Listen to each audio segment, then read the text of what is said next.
السلام علیکم دوستو، میرا نام ہے حافظ عبید۔ آج ہمارے ساتھ موجود ہے ایک نئی کہانی ایک نئے بھائی کے ساتھ۔ ان کا نام ہے عاصم اور ان کا تعلق ہے پاکستان وزیرستان سے۔ پہلے یہ پاکستان میں تھے، اب یہ دبئی میں ہیں، اور یہ کیا کام کر رہے ہیں، ان کی کیا سٹوری ہے، کیا کہانی ہے، آئیے جانتے ہیں عاصم بھائی سے۔ سب سے پہلے تو بہت شکریہ کہ آپ نے یہاں پہ بلایا۔ میرا تعلق وزیرستان سے ہے، میں مسعود قبیلے سے ہوں۔ کہانی ہر کسی کا ہوتا ہے، میں بھی چھوٹا موٹا آپ کی خدمت میں پیش کرنا چاہتا ہوں۔ میرے پاس جو الفاظ ہے، امید کرتا ہوں انشاءاللہ آپ کو پسند آ جائے گی میری کہانی۔ ضرور۔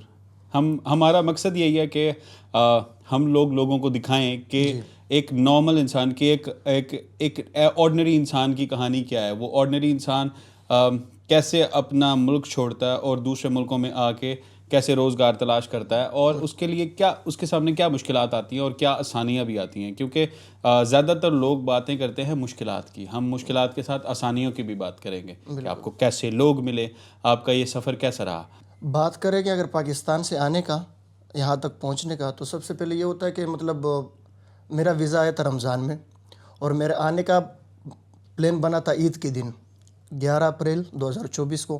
عید والے دن ہی نکلا ہوں، کراچی میں عید کی نماز پڑھی ہے، یہاں کے اترا ہوں۔ تو یہاں پہ کچھ چیزوں کو میں نے فیس کیا جو کہ بہت اچھی بھی تھی، کچھ چیزیں ایسی تھی کہ میرے کو مطلب مشکلات کا سامنا کرنا پڑا۔ وہ یہ تھا کہ قانون کی وہ نالج نہیں ہوتی کہ یار کیا کرنا ہے اور کیا کیا نہیں کرنا ہوتا ہے۔ ویزا لگنے کے بعد میں نے کام کیا 3 مہینہ ابوظہبی میں، جو کہ کافی اچھا رہا میرے لیے، اچھا ایکسپیرینس تھا۔ لوگ اپنے تھے، کافی سپورٹ کیا ان لوگوں نے، چونکہ پیچھے سے میرے بھائیوں کے دوست بھی تھے، وہ اچھا خاصا سپورٹ کیا۔ پھر وہاں سے میری سفر ہوئی 3 مہینے کے بعد شارجہ میں میں نے 3 دن کنسٹرکشن کا کام کیا، جو کہ بہت زیادہ ہی سخت تھا، بہت زیادہ۔ مجھے احساس ہوا کہ وہ جو 3 مہینے میں نے ابوظہبی میں کام کیا وہ کافی ایزی تھا اس کے بنسبت، کیونکہ آپ جب کنسٹرکشن کا کام کرتے ہو اور اگست کا مہینہ ہوتا ہے، جولائی کا مہینہ ہوتا ہے، تو دبئی کا دھوپ تو ماشاءاللہ سے دیکھنے والا ہی ہوتا ہے۔ پھر 3 مہینے کے بعد جو 3 دن میں نے وہاں پہ کام کیا، 3 دن کے بعد اللہ تعالیٰ نے مجھے موقع دیا دبئی میں کام کرنے کا۔ پارکنگ کا ایکسپیرینس رہا الحمدللہ، چونکہ بھائیوں کی طرف سے مجھے اچھی خاصی سپورٹ تھی۔ لوگ یہاں سے بیچتے پیسے، مجھے وہاں سے پیسے ملے لائسنس لینے کے لیے، لائسنس کے لیے اپلائی کیا الحمدللہ، 15 سے 20 دن کے اندر میرا لائسنس بھی ہوا۔ پھر اس کے بعد اللہ تعالیٰ نے جب مطلب جتنا آپ آگے جانے کی کوشش کرتے ہو نا، تو آپ کو اپرچونٹی ملتی رہتی ہے۔ 6-7 مہینے میں نے بزنس بھائی میں کام کیا، الحمدللہ لائسنس ہوتا ہی میرے پاس۔ تو ابھی یہ ہے کہ الحمدللہ تھوڑا بہت اپنا کر رہا ہوں، انویسٹمنٹ کیا ہوا لیموزین میں، انشاءاللہ سے ویزا لگ گیا ہے آلریڈی، تو کچھ دنوں کے اندر انشاءاللہ گاڑی بھی آ جائے گی اپنے نام پہ۔ اچھا، ماشاءاللہ۔ تو آپ کا کیا فیصلہ تھا، کیوں آپ نے یہ فیصلہ لیا پاکستان سے دبئی آنے کا؟ سر یہاں پہ دیکھو، آپ کو اپرچونٹی بہت اچھی ملتی ہے، کامیاب ہونے کے بہت سارے چانسز ہوتے ہیں، اور یہ ڈیپینڈ کرتے ہیں آپ کی گیدرنگ پہ بھی کہ آپ کس طرح کے لوگوں کے درمیان بیٹھتے رہتے ہو۔ تو یہ ہے کہ سب سے بڑا ریزن یہی ہے کہ دبئی نے بہت سارے لوگوں کو بنایا ہوا ہے، بنانے والی ذات تو اللہ تعالیٰ کی ہے، لیکن یہ ہے کہ اپرچونٹی بہت زیادہ ہوتی ہے کافی باقی کنٹریوں کے بنسبت۔ یہاں پہ آپ بڑھ سکتے ہو۔ میں اگینسٹ مطلب پھر ریپیٹ کر رہا ہوں کہ اگر آپ کے پاس اچھی گیدرنگ ہے، اچھے دوست یار ہیں، تو آپ آگے آرام سے جا سکتے ہیں۔ تو آپ کی کامیابی میں آپ کے دوستوں کا بھی ہاتھ ہے؟ دوستوں کا بھی ہے، اپنے اسپیشلی مجھے گھر کی طرف سے کافی سپورٹ ملے، میرے بھائی کی طرف سے مجھے کافی سپورٹ ملے، جو کہ پاکستان میں ہے، کافی سپورٹ کرتے ہیں مجھے۔ مطلب جتنا بھی برا کنڈیشن کیوں نہ، میں صرف اس کو کال کرتا ہوں، مطلب الحمدللہ مسئلے حل ہی ہو جاتے ہیں۔ تو آپ کی زندگی میں جب آپ دبئی آئے تو زبان کا بھی مسئلہ ہوا آپ کو؟ میں نے ایک چیز کا فیس کیا تھا، انگلش کا، چونکہ میں مدرسے میں نے میٹرک جو کی تھی وہ میں نے اردو میڈیم میں کی تھی، جامعہ قرطبہ کراچی میں۔ ان لوگوں نے ہمیں کافی فورس کیا کہ بھائی آپ صرف اردو پہ توجہ نہیں دو، انگلش بھی ساتھ ساتھ میں سیکھو، لیکن ہم نے انگلش سیکھا نہیں۔ اب جب یہاں پہ آیا ہوں تو مجھے صرف ایک ہی چیز کی کمی لگی کہ یار مطلب انگلش کی طرف سے میں کافی کمزور تھا۔ اس کے بعد مطلب جب میں نے بزنس بھائی میں جاب جوائن کیا، 6-7 مہینے پارکنگ میں کام کیا، تو وہاں پہ ہمارے پاس فورن کنٹریز کے بہت سارے لوگ تھے، تو وہ پارکنگ کے لحاظ سے جو ورڈز یوز ہوتے ہیں یا دبئی میں نارمل جو انگلش یوز ہوتی ہے، وہاں پہ مجھے کافی بینیفٹ ہوئے انگلش کے لحاظ سے۔ بس مجھے صرف انگلش کا فیس وہ کرنا پڑتا کہ یار ہاں تھوڑا بہت مجھے مطلب پہلے سے ہی پراپر آنا چاہیے تھا دبئی میں انگلش کے حوالے سے۔ تو یہ پیغام آپ ہماری آڈینس کو بھی دینا چاہیں گے جو وہاں سے آ رہے ہیں اور جن کو انگلش میں پرابلم ہے، وہ تھوڑا سا زبان پہ عبور حاصل کریں اور پھر دبئی آئیں یا یہاں پہ آ کے سیکھیں؟ کیا کہنا چاہیں گے آپ؟ دیکھو بید بھائی، تو 2 طرح کے لوگ ہوتے ہیں۔ ایک ہوتا ہے جو لوگ پڑھے ہوتے ہیں، مطلب جو میٹرک پاس ہوتے ہیں، بی اے ایف اے، ان لوگوں نے کیا۔ ایک ایسے ہوتے ہیں جو پڑھے لکھے نہیں ہوتے ہیں، یا تو لیبر کے طبقے میں آ جاتے ہیں، لیکن ضروری یہاں پہ انگلش دونوں کے لیے فیس تو کرنا ہی پڑے گا، چاہے آپ لیبر طبقے میں جاؤ گے، چاہے آپ میٹرک کر کے یا جاب کے سلسلے میں آؤ گے۔ تو آپ کا اگر پہلے سے پراپر آؤ گے نا، تو انگلش اگر آپ کو آتی ہے صرف دبئی میں نہیں تمام کنٹریوں میں, لیکن دبئی میں اگر آپ پراپر انگلش بول سکتے ہو تو یہ جاب ڈھونڈنے میں آپ کو کافی ہیلپ کرتا ہے. اوکے, تو عاصم بھائی یہ بتائیں کہ وہ احساس کیا تھا جب آپ پہلی دفعہ دبئی آئے, تو کیسا محسوس ہوا؟ کیونکہ آپ پہلی دفعہ پاکستان سے نکلے تھے, آپ کہیں کسی اور کنٹری میں بھی آپ نے وزٹ نہیں کیا اس سے پہلے, تو یہ آپ کا پہلی دفعہ تھا ملک سے باہر نکلنا. دیکھیے جب آپ خوشی والے دن دبئی آتے ہیں, احساس تو تھوڑا بہت چینج سا لگتا ہے کہ یار کیا محسوس کر لوں. جب آپ عید کے دن ہی اپنی کنٹری چھوڑ کے آتے ہو, ماں باپ کو چھوڑ کے آتے ہو, مطلب محسوس یہ ہو رہا تھا کہ آپ ایک اچھے کنٹری میں آ رہے ہو, ترقی کر سکتے ہو. باقی کچھ چیزیں ہیں جو آتی ہے آپ کے لیے زندگی میں, مشکلات تو آتی ہے ہر بندے کی زندگی میں, سامنا کرنا پڑتا ہے, لڑنا پڑتا ہے. نہ مایوس نہیں ہونا چاہیے بندے کو, ہمیشہ اللہ تعالیٰ سے امید لگا کے رکھو. باقی کامیابی تو انشاءاللہ وہ زندگی کا ایک حصہ ہے. آپ جتنا اسٹرگل کرتے ہو, جتنا محنت کرتے ہو, مطلب چیزیں میں اچھا محسوس کرنے لگ گیا تھا. جتنا آپ ٹائم گزارتے ہو ایک ملک میں تو احساس اچھے ہونے لگ جاتی ہے کہ یار ہاں میں ایک کامیابی کے قریب ہی جا رہا ہوں. تو آپ پاکستان میں کیا کرتے تھے؟ پاکستان میں پہلے یہ تھا کہ الحمدللہ اپنا بزنس تھا, کچھ لاس ہوا تقریباً 2016 میں جب بٹوارا ہوا گھر میں چاچا کے ساتھ, تو اچھا خاصا لاس کیا ہم بھائیوں نے. میں تو سب سے خیر چھوٹا تھا, پڑھتا تھا اتنا, وہ مطلب مجھے نہیں سمجھاتے تھے کہ کیا ہو رہا ہے کیا نہیں ہو رہا ہے. لیکن 2016 کے بعد سمجھو کہ فیملی کی حالت جو تھی, اسپیشلی اگر ہم مال کے حساب سے بات کریں, اللہ تعالیٰ دولت کی بنیاد سے, دین کی بنیاد سے کسی کو نہ گرائے, دولت کے لحاظ سے ہم کافی مطلب نیچے آ گئے.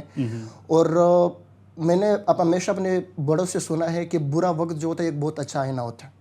جب ہم پہ برے حالات ہیں تو یقین کر وہ لوگ بھی دیکھنے لگ گئے جو سالوں سے ان کا چہرہ چھپا ہوا تھا. اسپیشلی برے ٹائم میں میں نے اپنے رشتہ داروں کا چہرہ دیکھ لیا کہ جب آپ پہ برے حالات ہوتے تو سب سے پہلے رشتہ داری پیچھے ہٹتے. یقین کرو میں نے ہمیشہ پرائیوں کو اپنے بابا کی تعریف کرتے ہوئے دیکھا ہے, جو مانتے ہیں کہ ہاں مطلب آپ کے بابا نے اچھا وقت گزارا, اپنے کو نہیں. تو یہ وجہ تھی آپ کی پاکستان سے دبئی آنے کی کہ آپ مالی حالات آپ کے خراب تھے. ہم بیسیکلی ہمارا مقصد لوگوں کو یہی دکھانا ہے کہ ہمت نہیں ہاریں. جی, کچھ بھی حالات, کسی قسم کے بھی حالات آ جائیں, آپ نے ہمت نہیں ہارنی. چاہے آپ چھوٹے ہیں فیملی میں, چاہے آپ بڑے ہیں, آپ نے ہمت نہیں ہارنی. آپ نے وہاں سے ہمت کرنی ہے, وہاں سے نکلنے کی کوشش کرنی ہے. وہاں رہ کے بھی آپ کر سکتے ہیں, ایسا نہیں ہے کہ ضروری نہیں ہے کہ پاکستان سے نکل کے ہی آپ کامیاب ہو سکتے ہیں. مقصد ہمارا یہ ہے کہ لوگوں نے کیسے محنت کی, کیسے وہ آگے بڑھے, چاہے وہ پاکستان میں رہ کے آئے یا پاکستان سے باہر آئے. بالکل. تو مجھے یہ بتائیں عاصم بھائی کہ وزیرستان کی سب سے زیادہ کیا چیز یاد آتی ہے آپ کو؟ دیکھیں انشاءاللہ سے آپ جب خود وزٹ کرنے جاؤ گے تو آپ ان کی تمام چیزیں مس کرنے لگ جاؤ گے. ایک تو ہرا بھرا ہے ماشاءاللہ سے, اور اسپیشلی اس ٹائم پہ کافی سنو فال ہوتی ہے, مطلب جو برف باری ہوتی ہے, کافی پیارا موسم ہوتا ہے. مطلب آپ کو ایک جو ہمارے جو علاقے ہیں وہ آؤٹ آف کنٹری کے نام سے بھی جانے جاتے ہیں, جو کہ ہمارا ایک علاقہ ہے رزمک, اس کو ہمارے ہاں چھوٹا لندن کہا جاتا ہے, جو سچی میں خوبصورت ہے, بہت زیادہ خوبصورت ہے.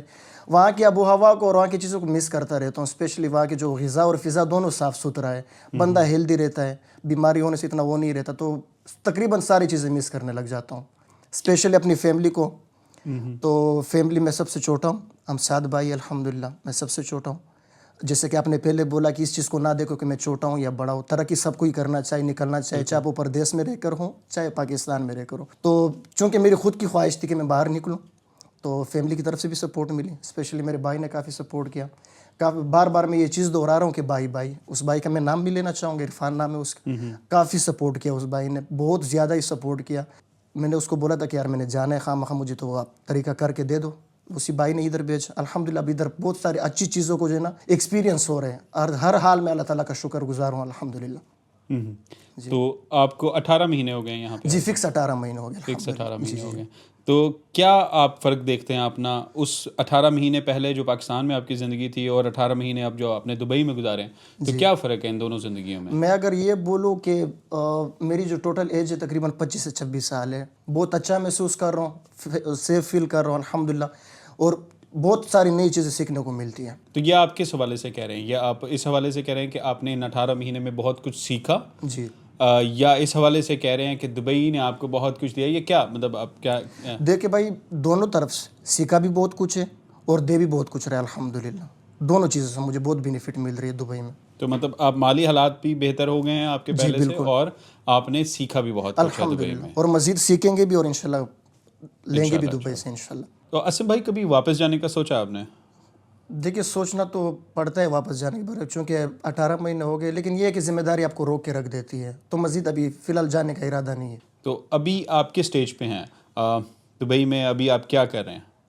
فی الحال تو میں نے جیسے آپ کو پہلے ہی بولا کہ تھوڑی بہت انویسٹمنٹ کی ہے. الحمدللہ کچھ دن پہلے ویزا بھی آ گیا, تو کچھ دن کے بعد انشاءاللہ گاڑی آ جائے گا, تو انشاءاللہ لمزین میں اپنا گاڑی لگانے کا ہے, تو کام کر لیں گے انشاءاللہ. اللہ پاک آپ کو اور کامیاب کرے. عاصم بھائی کیا میسیج دینا چاہیں گے پاکستان کے لڑکوں کے بارے میں, وزیرستان کے لڑکوں کے بارے میں, ان لوگوں کے بارے میں جو سوچ رہے ہیں اور جو نہیں کر پا رہے ہیں, ان کے لیے کیا میسیج دینا چاہیں گے آپ؟ دیکھو, دنیا میں کوئی بھی چیز مشکل نہیں ہے. سب سے پہلے امپورٹنٹ ہوتا ہے کہ آپ مستقل مزاج بنو ایک چیز کو کرنے میں.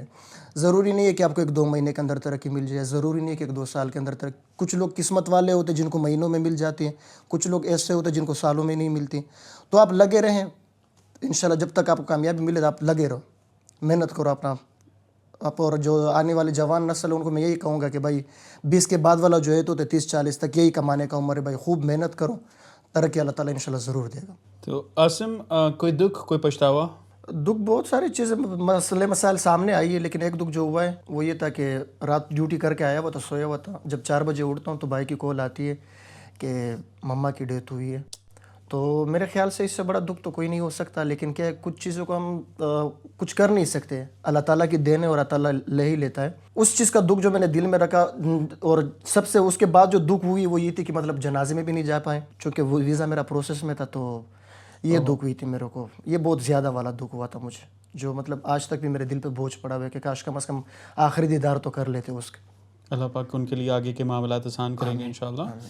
عاصم بھائی بہت شکریہ آپ کے آنے کا, اپنی کہانی ہم لوگوں سے شیئر کرنے کا, دوستوں سے شیئر کرنے کا. امید ہے آپ دوستوں کو بھی پسند آئی ہوگی عاصم بھائی کی کہانی, کیسے پاکستان سے نکلے, دبئی آئے اور ترقی کرے اور مزید کر رہے ہیں. اگلی پوڈ کاسٹ تک کے لیے اجازت دیں. السلام علیکم.